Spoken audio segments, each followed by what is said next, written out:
پاکستان اور بھارت کے مابین بیک ڈور ڈپلومیسی کی خبریں سامنے آنے کے بعد اب یہ معلوم ہوا ہے کہ ان خفیہ رابطوں کے پیچھے امریکہ اور متحدہ عرب امارات کی کوششیں کار فرما ہیں۔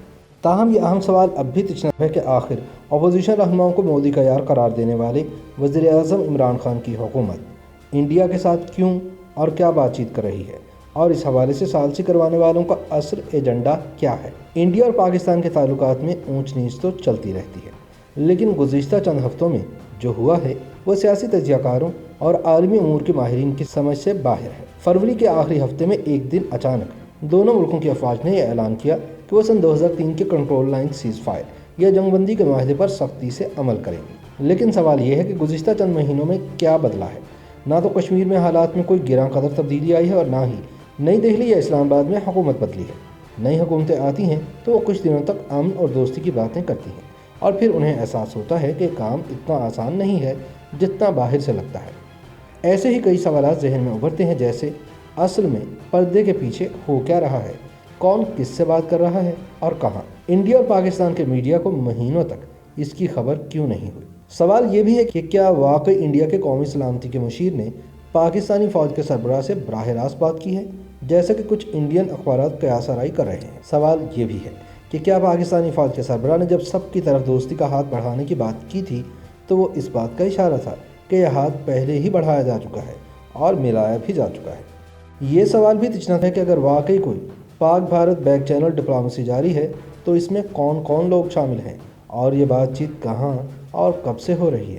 یاد رہے کہ دسمبر سن 2017 میں بھارت اور پاکستان کی قومی سلامتی کے مشیر خفیہ طور پر تھائی لینڈ کے دارالحکومت بینکاک میں ملے تھے۔ تب بھی کسی کو کانوں کان خبر نہیں ہوئی تھی۔ اصل سوال یہ ہے کہ انڈیا پاکستان در پردہ ہی صحیح بات کیوں کر رہے ہیں، خصوصاً جب عمران خان کی حکومت نے مقبوضہ کشمیر کی خود مختار حیثیت ختم کرنے پر مودی حکومت سے تمام رابطے منقطع کرنے کا اعلان کیا تھا۔ کیا آخرکار پاکستان اور بھارت کو یہ احساس ہو گیا ہے کہ لڑائی جھگڑے میں کچھ نہیں رکھا، چلو اچھے پڑوسیوں کی طرح مل جل کر رہتے ہیں اور کشمیر کو بھلا دیتے ہیں؟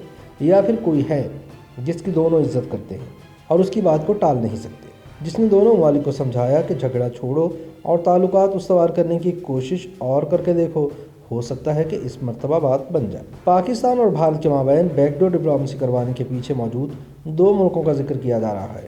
ایک تو امریکہ، جس کا نام ویسے ہی سب سے پہلے ذہن میں آتا ہے اور جو دونوں پر وقتاً فوقتاً دباؤ ڈالتا رہتا ہے کہ وہ اور کچھ نہیں تو کم سے کم آپس میں بات چیت کا راستہ ضرور کھلا رکھے۔ دوسرا نام متحدہ عرب امارات کا ہے، جس کے پاکستان سے روایتاً اچھے تعلقات ہیں اور جس کے ساتھ گزشتہ کچھ عرصے میں انڈیا کے روابط بھی بے انتہا مضبوط ہوئے ہیں۔ لیکن اس مرحلے پر سوال زیادہ ہیں اور جواب کم۔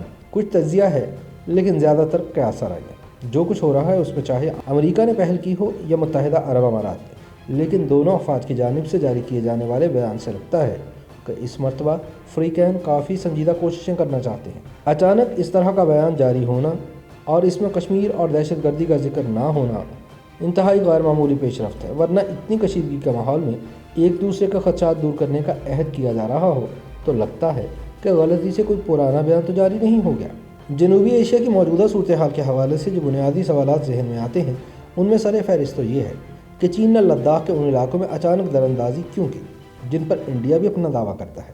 اب یہ نہیں معلوم کہ اس بات کا پاکستان کے ساتھ روابط سے کچھ لینا دینا ہے یا نہیں، لیکن چین انڈیا کا سب سے بڑا تجارتی شراکت دار ہے۔ دونوں مجموعی طور پر تقریباً $80 ارب کا لین دین کرتے ہیں۔ پھر چین نے انڈیا سے اپنے تعلقات بگاڑنے کا خطرہ کیوں مول لیا اور پھر افواج کو پیچھے ہٹا رہا ہے؟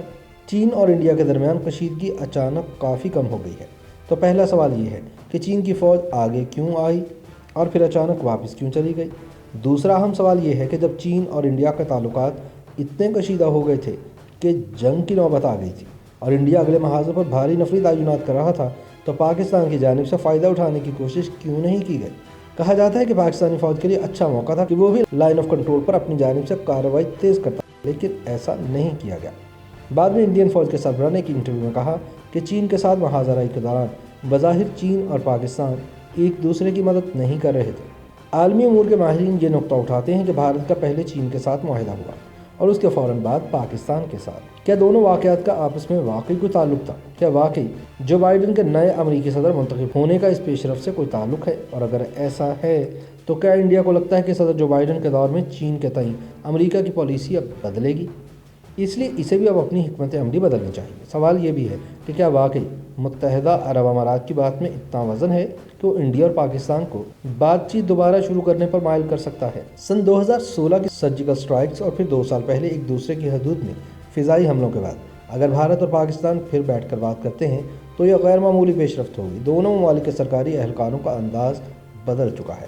انڈیا میں وزارت خارجہ کے ترجمان نے سمجھوتے کے بارے میں ایک سوال کا جواب دیتے ہوئے بہت ہی متوازن اور محتاط زبان استعمال کی، جس سے واضح نظر آتا ہے کہ دونوں ممالک کے درمیان کچھ کھچڑی تو ضرور پک رہی ہے۔ آخرکار برسوں بعد پہلی مرتبہ اس بات کی گنجائش نظر آنا شروع ہوئی ہے کہ بات چیت دوبارہ شروع ہو سکتی ہے۔ امید پر دنیا قائم ہے، لیکن یہ بھی بھولنا نہیں چاہیے کہ جب بھی پاک بھارت تعلقات میں بہتری کے آثار نظر آئے ہیں، کچھ نہ کچھ گڑبڑ ضرور ہوئی ہے۔ تجزیہ کار اس مرتبہ بھی باور کرا رہے ہیں کہ تاریخ کا بیگیج بہت زیادہ ہے۔ مقبوضہ کشمیر پر نہ انڈیا اپنا موقف بدل سکتا ہے اور نہ پاکستان۔ اس لیے جن لوگوں نے یہ امیدیں باندھنا شروع کر دی ہیں کہ اب انڈیا پاکستان ایک دوسرے کے گلے میں ہاتھ ڈال کر گھومیں گے، انہیں ذرا حقیقت پسندی سے کام لینا چاہیے۔ بہرحال ایسی خبریں آ رہی ہیں کہ دونوں ملکوں کے درمیان کرکٹ اور دوسرے کھیلوں کے میدان میں روابط بحال ہو سکتے ہیں، جس کی وجہ سے امیدیں بننا شروع ہو گئی ہیں۔ YouTube پر گوگلی نیوز دیکھنے کے لیے youtube.com کی سرچ بار میں googly news T V type کریں۔ گوگلی نیوز کے پیج پر سرخ رنگ کے سبسکرپشن والے بٹن پر کلک کرنا نہ بھولیے۔ YouTube پیج پر اپلوڈ ہونے والی ویڈیوز سے باخبر رہنے کے لیے بیل آئیکن پر کلک کیجیے۔ آپ کو ہر نئی ویڈیو کے بارے میں نوٹیفیکیشن موصول ہو جائے گا۔